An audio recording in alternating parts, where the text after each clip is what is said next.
خرم صاحب، آپ تو خود ٹریڈ منسٹر رہے ہیں پاکستان میں، ایکسپورٹ سیکٹر کو آپ سے بہتر کوئی نہیں سمجھ سکتا۔ ایکسپورٹ ہماری مکمل ناکامی کی کہانی ہے۔ ریمیٹنسز ہمیں 40 ارب ڈالر آ کے بچا جاتی ہیں، لیکن وہ کنزمپشن نہیں بڑھاتی ہیں یہاں پہ، کیونکہ آپ کی مینوفیکچرنگ تو ہوتی نہیں ہے، باہر سے پیسہ آیا اور آپ نے کنزیوم کر لیا۔ ایکسپورٹ کیوں نہیں ہوتی پاکستان سے؟ اس لیے کہ ہم نے کبھی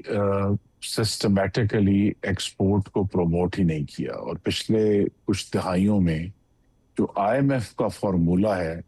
وہ ایکسپورٹ کی بہتری کا فارمولا نہیں ہے۔ اس کے لیے کچھ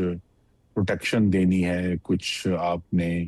ریلیف دینا ہے ان لوگوں کو جو ایکسپورٹ کرنا چاہتے ہیں، اور لیکن قریش صاحب کی تب باتوں سے میں بالکل ایگری کرتا ہوں، لیکن چونکہ میں نے ایک فرق نظر سے اس ریاست کو دیکھا ہے، ملک صاحب، ریاست کی استعداد کا بہت بڑا کرائسس ہے، جو capacity of the state to implement, اور خاص طور پہ اینڈ مانیٹر،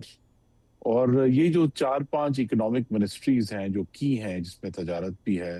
فائنانس ہے، دونوں انرجی کی منسٹریز ہیں، انڈسٹریز ہیں، ان میں تو بہت بڑی ضرورت ہے کہ ہم نئی استعداد لے کر آئیں، اس کا میکنزم کریٹ کریں، اور چونکہ ان کے اندر استعداد نہیں آ سکی، اور یہ اتنے بڑے کروشل سیکٹر ہیں، صرف اکیلا پاور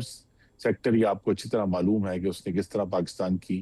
اکانومی کو نقصان پہنچایا ہے، تو وہاں استعداد بڑھانی ہے۔ اور ایک لارجر ایشو بھی ہے جو جس سے جو باتیں قریش صاحب نے کی ان کی وجہ سے کریٹ ہوا ہے، اور وہ یہ ہے کہ حکومت اور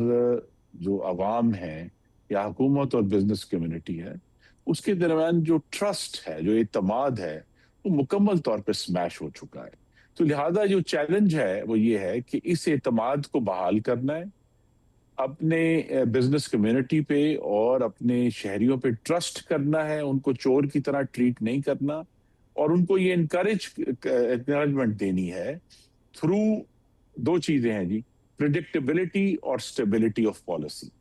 اس کے ذریعے آپ نے ان کو یہ اعتماد دینا ہے کہ آپ یہ جو انویسٹمنٹ کرنے جا رہے ہیں، یہ فیکٹری لگانے جا رہے ہیں، اس کی ٹیکسیشن میں اس طرح کی تبدیلی نہیں ہوگی کہ آپ کا سارا بزنس ماڈل ہی الٹ کر نیچے گر جائے۔ اور دوسرا آف کورس یہ ہے کہ ایک اور چیز جو وجہ رہی ہے کہ پاکستان میں جس طرح ہم نے، ہماری حکومتوں نے جو بہت سارے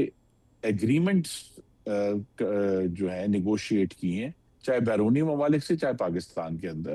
وہ پاکستان کی ریاست کے حق میں نہیں تھے، پاکستان کے عوام کے حق میں نہیں تھے۔ تو یہ سبق سیکھ کر آئی تھنک شہباز شریف صاحب کے سامنے چیلنج ہے اس بجٹ میں کہ کیا وہ ایک ٹرولی ریڈیکل بجٹ دے سکتے ہیں،